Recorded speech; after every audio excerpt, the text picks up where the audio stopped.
Hello everybody, my name's Rich. I'm a filmmaker based in the UK. I make all sorts, documentaries, commercials, branded stuff. I run a company with my girlfriend called Wild Rice Films. Our link is in the description if you want to check us out. I thought it would be a good time to do a little review of my camera. This is the Mavo LF. I bought this back in October last year, and I've used it on a few projects so far, and I just wanted to give my thoughts on it really, and from a perspective of someone making documentary content with it, or using it as a single unit, you know, not having a team behind them making a feature film with it, but making kind of run and gun style content with the Mavo LF. How does that work? Is it good for it? Is it not? And some little accessories and stuff you can add to it to make your life a little bit easier. So first up, image quality. Is the image any good? Yes, the image is very good. The image straight out of camera is really, really nice. The colours and the skin tones you get just from the Kinefinity LUT alone. I've never had a camera that the image I've been so happy with straight out of camera, to be honest with you. I haven't actually been grading my stuff since I've been shooting with this. I've just been adjusting a little bit of the exposure in the shadows, bring them down a bit to add a little bit more contrast into the image, but that's kind of it. I've left it alone with the Kinefinity LUT because I think the colours are so good straight out of camera. One thing I really like about it is how quickly you can change from different resolutions and different frame rates. This camera is just one click and you've got your 8 presets come up in the menu, and you can go from, you know, on speed 25 frames straight to 200 frames and everywhere in between with one click. It just opens up a lot of possibilities for you because you're able to kind of punch in with 200 frames and get some really sort of stylish stuff really quick, and then flick straight back to on speed. So it's really good. You just got a lot more options in the same amount of time basically. I have the EF version, so it's the Kinefinity mount, and then you can buy PL mounts and EF mounts on there. This is the EF mount because I use EF glass. And the EF mount with the built-in ND filter is awesome. The ND on it is really, really good. It stops down very nice and smoothly with really small increments each time, so it almost looks more like you're riding the iris of a manual lens rather than stopping down on an ND filter. It's really, really smooth. The downside to it, that ND filter, is there's no clear, so you can go from 0.6 to all the way up to like 3 something, but you can't ever go clear with that. You have to change to the EF mount that has no filter in it to be completely clear of ND. Another good thing about the Mavo LF is the dual ISO. If you're walking in and out of different environments, having the dual ISO is super useful. Yeah, it's kind of an essential really, to be honest, going forward, I would say, in cameras nowadays. Everything is controlled through the wheel you have here on the side. It's really, really easy to control all the settings, all your camera settings. You also have basically the same on this side if you were using 2 operators or if you're on a tripod or whatever. But you can do everything through this wheel, so you never have to, you're never kind of searching around for buttons, and it takes a little bit of getting used to, but once you're used to it, it's a really nice system to use actually, and very quick. One of the weird things they've done with it is they've mapped on the little control wheel here.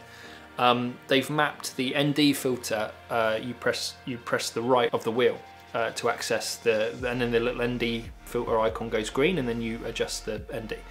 The problem is though that right switch, if you hit it once you get the ND. If you hit it a second time you get frame rate. So a couple of times, it doesn't happen to me as much now because I kind of finessed my thumb, my thumb's got used to it. But certainly in the beginning what I was doing a lot was trying to change the ND and then accidentally hitting it twice. It was flicking over to frame rate. Now if you then move the wheel and the frame rate changes, the recording stops because it's adjusted the frame rate. So I think they need to sort that out, because I've done that by accident a couple of times and it's annoying, and there doesn't seem to be any reason for it to be set up that way.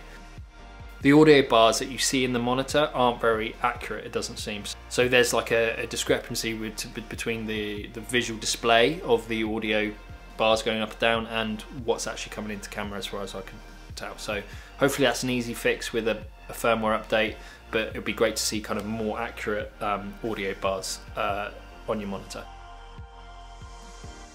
So now I just want to take you through a little bit of my personal setup and a few little accessories and stuff I've got to make it easier to do run and gun and documentary work with it.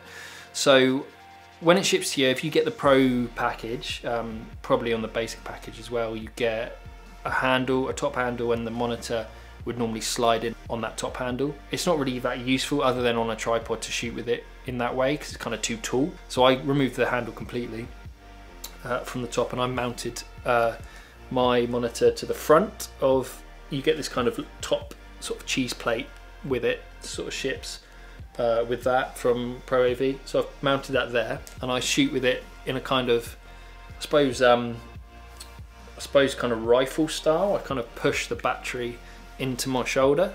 I don't have anything resting on my shoulder. I push the battery into my shoulder and I shoot like that.